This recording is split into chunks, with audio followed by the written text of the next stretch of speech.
So, okay. This is a trial from the Dover trial, and for those who aren't familiar with this, it was the first constitutional test case of intelligent design, and where its defenders claimed that intelligent design was a rival to evolution, and in fact was revealed in federal court to be nothing but revamped creationism. Can you hear me now? Okay, what am I going to do? Let's put the computer down to the stool away from the mic. Yeah, sure.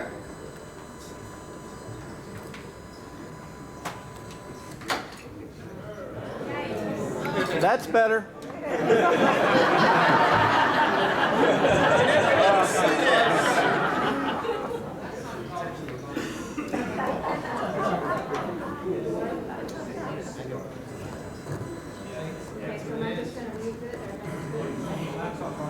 Turn the volume on the laptop down. Maybe try.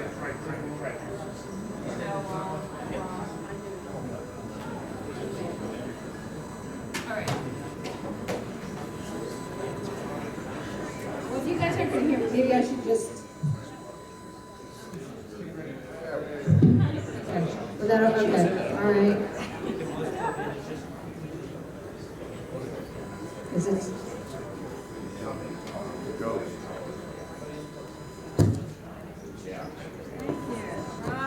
Okay, you know what, we're gonna, tell you what, I'm just gonna have to do this, I'm just gonna have to talk. You have to do this talk. Oh,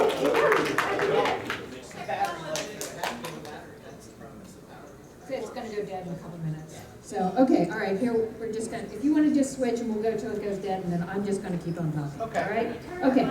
So the mic is down. Okay. How's that? Okay. All right, I'm sorry. Okay, so, are we caught up on what the Dover trial was? Okay. All right, so 8 years ago, Dover, Pennsylvania, school board members tried to force creationism into science class under the guise of intelligent design.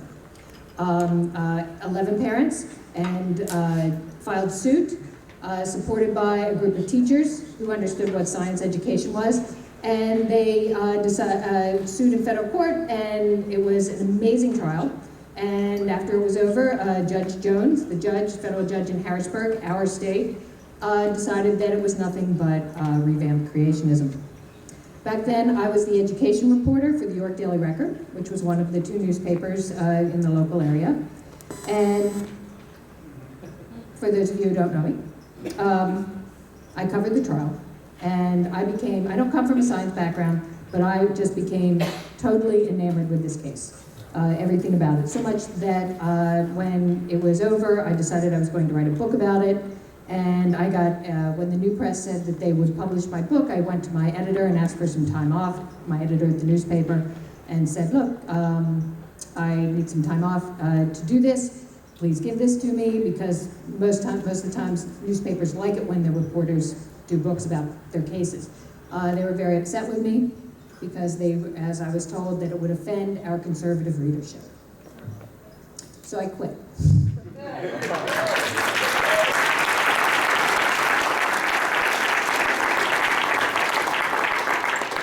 So after it was over, I wrote for an online magazine called Religion Dispatches for a few years, covering these kinds of culture war issues and attacks on science education and the First Amendment. And then a couple years move on, and now I work for the Pennsylvania State Education Association, which is the teachers union for Pennsylvania. And thank you. I do communications work. And what I want to ask is, how many teachers do we have in the room? Yay, you guys. Because there's one thing that I just want to say to you guys on this, okay? And I mean this sincerely. Thank you for ruining America. No, I'm just kidding. No, actually, and if anybody's been following what's been happening in Philadelphia, oh my God, you guys have been, how many Philadelphia teachers do we have? My heart breaks. This is terrible, what we are doing, what is happening to you guys, and these billion-dollar cuts to public education across Pennsylvania right now. It's just an awful thing. So we need to support these teachers who are on the front lines of education right now diligently. So thank you. So as I was saying, and could you change this? So how did I'll jump back, I'll just go over quickly on the trial and then talk to you where we are today. What happened was, there was 9 years ago, there was a mural. Can we get the picture of the mural in real quick? Cool. Pretty good. It should page over, try that. No, hit return. Okay, cool. All right. So there was this.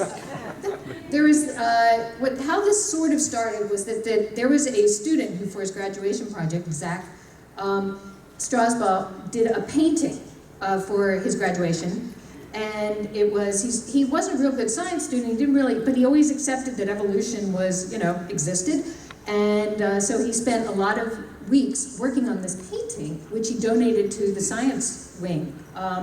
And the custodian, Lauri Lebo, was really offended by this painting, and he refused to hang it up. So it just sat on the lip of the chalkboard. He refused to hang it up. And the reason why, he explained to me, is because, well, you could see the one guy's schwanz hanging out.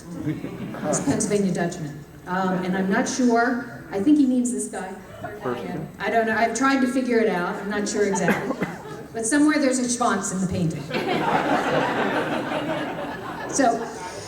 So Lauri Lebo refused to hang it. Now, the thing is that the president of the school board was also offended by this painting. So much, and the reason why he was, because to him it was proof that kids were learning about human evolution in public school.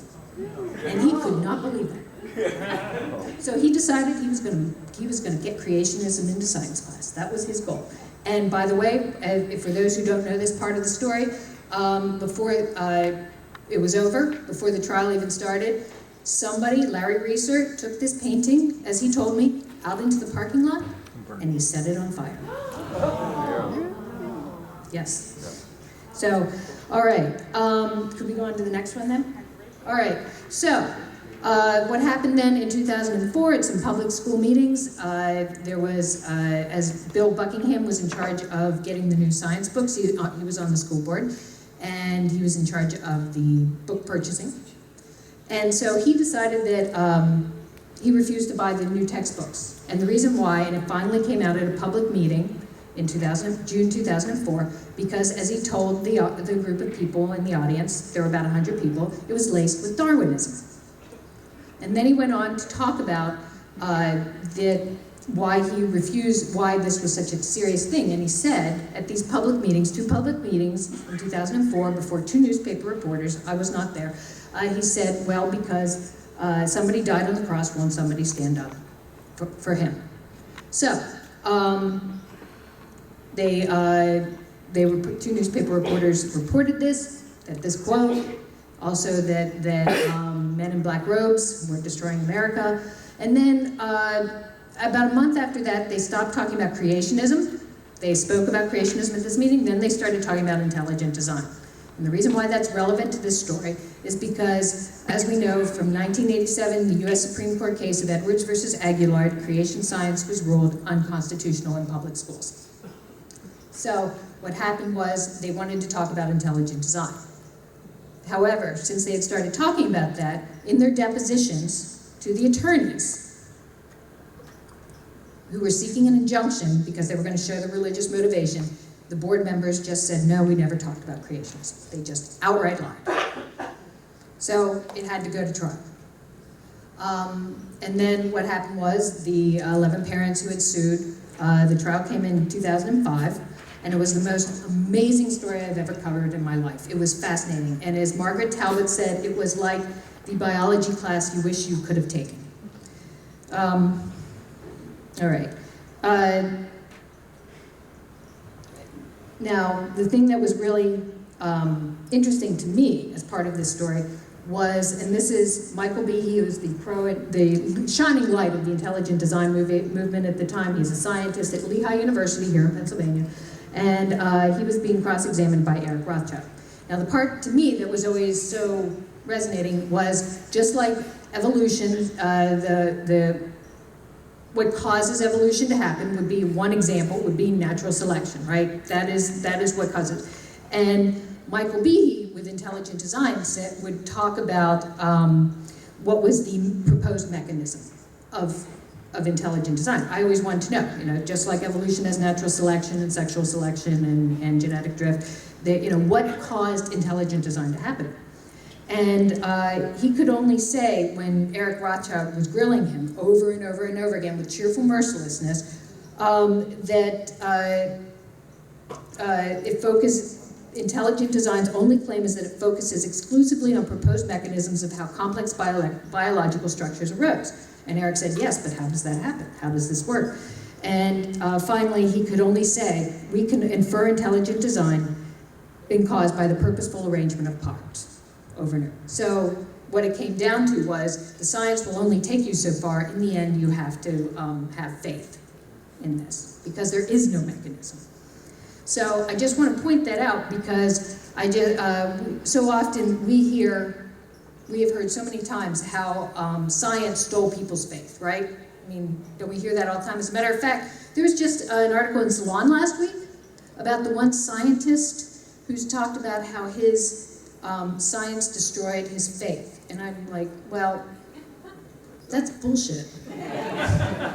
It's not science that's destroying anybody's faith, it's religion. I mean, if you can't reconcile it, right? That for me was, and as a matter of fact, that's my personal story on that. I saw what the people who were doing and what they were claiming, and I couldn't reconcile that with reality. So it wasn't science. Science was cool. It was the religion that I had the problem with.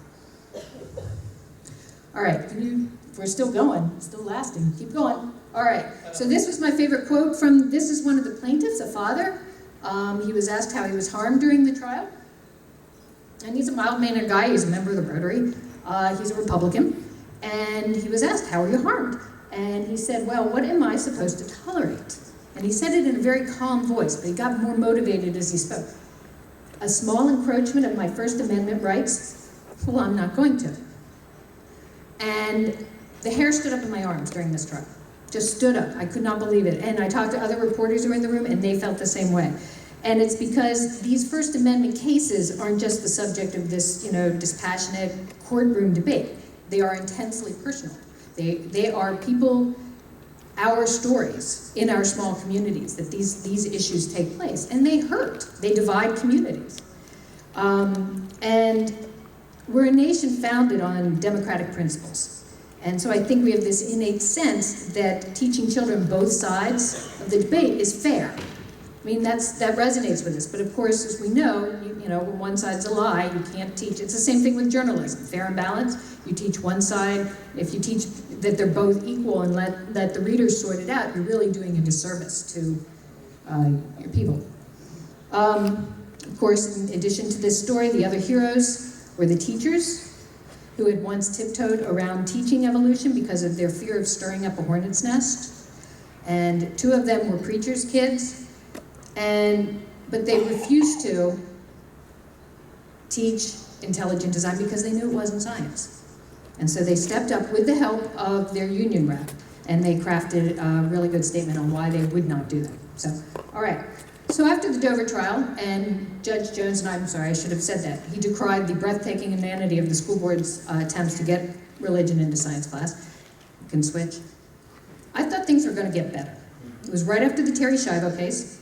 It was right after Katrina, and then this, Dover. And then I thought, okay, we're great. Now, once Obama got elected and talked about being pro-science, I thought, wow, we're really going to return. And how many other people felt like that? Anybody else? What happened? I'll tell you what happened. This I took at the first Tea Party rally, which was in September 14th, 2009. And this woman, I went up to her and I asked if I could take her picture, and I was a little embarrassed because I thought for sure she was going to see what I was thinking in this picture. And apparently, no, she was really proud. She had no idea that she can't even spell. So there you go. So that's, Yeah, so I thought we had weathered this post 9/11 insanity, but apparently not. So, if you could. All right, so we're the big cases right now. You know, once intelligent design was knocked down by Judge Jones, they went to the fair and balanced or academic freedom thing, which is what we're seeing around. And here are two quotes. I almost think you should be able to know these right up. And by the way, I don't know if you can read that, but that's Vic Walczyk, who is the legal director of the ACLU. I'm on the state board of directors with the ACLU, and if you want, there is not a better defender of the First Amendment and religious freedom and science education in this state than Vic Walczyk, right there.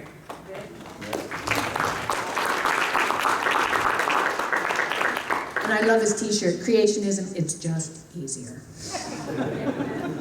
Okay, so the first quote, of course, that, and probably a lot of you recognize this was from the Texas Reviewer on the textbook. What's that? Okay, all right. Did you guys read that real quick? And then this, text neglects to tell students that no transitional fossils have been discovered. The fossil record can be interpreted in other ways than evolutionary with equal justification. Text should not ask students to analyze and compare alternative theories. In Texas, with the text, they are reviewing the textbooks that they're going to adopt, and the Texas Education Association sent out, asked reviewers to look at the examples of the textbooks out there. And this is just one sample of what came back because they stacked the reviewers, all creationists. And the thing with Texas, as we know, the textbooks are, Texas has a lot of buying power, and a lot of textbook writers will write their textbooks for Texas. So here in Pennsylvania, we could end up with a similar, dumbed down textbook. If we're lucky, just dumbed down, as opposed to outright lies. And then the second one was Bible-believing Christians cannot accept any evolutionary interpretation. Dinosaurs and humans were definitely on the earth at the same time and may have even lived side by side within the past 1,000 years. That's Bobby Jindalstein. That's going on that is a sample textbook from Bob Jones University that is being used, that has been proposed for use in Louisiana. All right, but these things have been going on for years. These two cases, they've been, and that was going back when I was still writing for Religion Dispatches. They haven't gone anywhere, and at least Dover had the dignity to wrap it up kind of quickly. But what we're seeing, is we're not seeing quite as many of these kinds of cases coming up lately, and I'll tell you why I think this is going on. And with the exception of our one Cumberland County and Pennsylvania lawmaker who pushed for ID legislation recently this summer, and it didn't go anywhere, we're not seeing a whole lot of these kinds of attacks in public schools. And the reason why, in my feeling, has to do with the privatization movement. The religious groups are sort of getting in bed with the privatization movement and wanting to see us, let's just kill public education right now. Let's just kill it, and then that way we can teach whatever the hell we want. And I'll read you, I had the slide, but I'll just read you. Tony Perkins with the Family Research Council, his back to school message that just went out for fundraising. If a foreign enemy had plotted to infiltrate America, I'm not sure an army of undercover subversives could have done more damage than our government-run schools. Leftists don't want a single American child to escape their thought control, and they are crowding out true education. Today's science classes often feature big government political propaganda, taking time and focus away from true science, not to mention attacks on the Bible and arrogant censoring of any theories like intelligent design that challenge their Darwinism.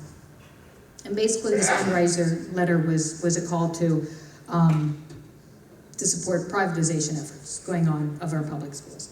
How many people are familiar with ALEC? Yeah. Okay, yeah.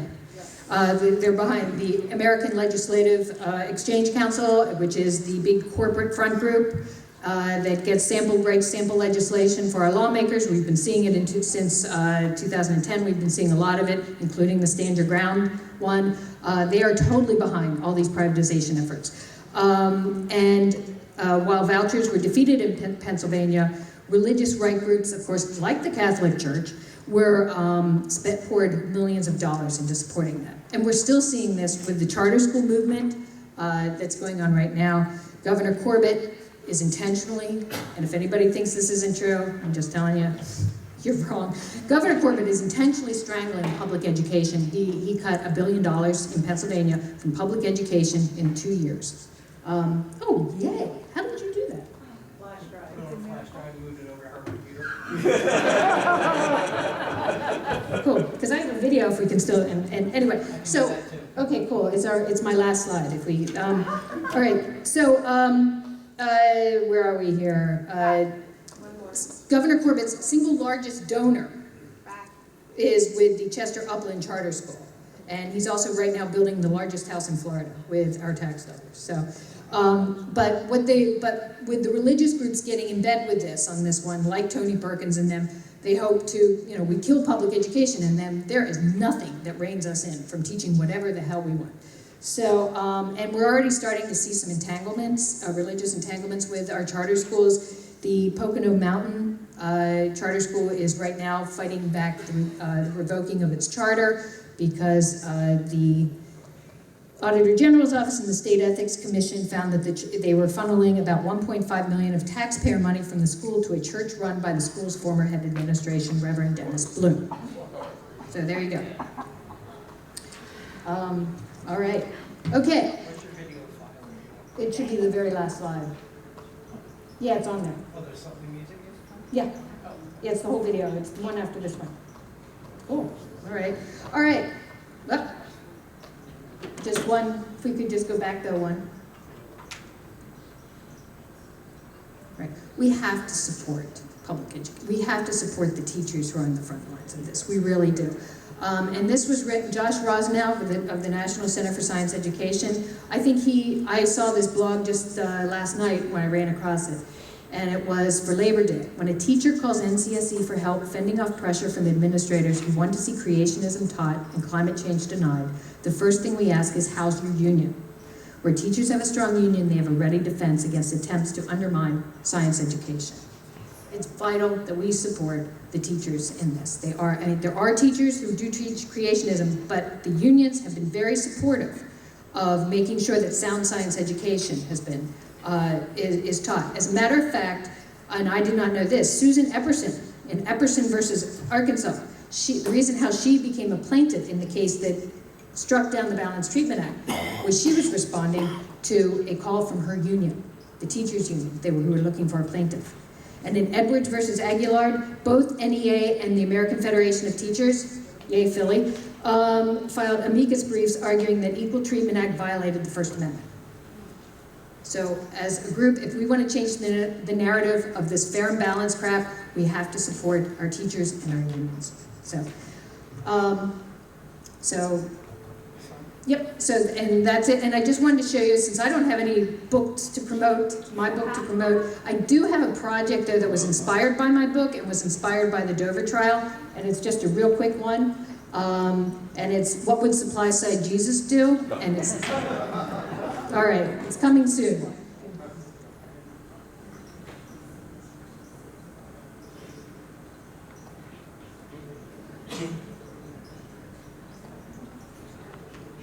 Maybe not.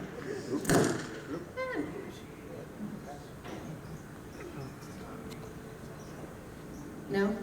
It's not? Yeah, you should just be able to click on it and...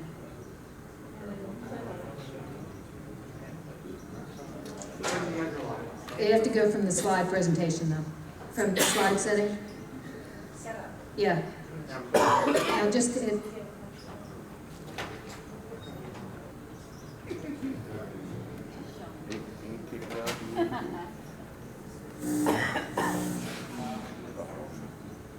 Okay, so it didn't work.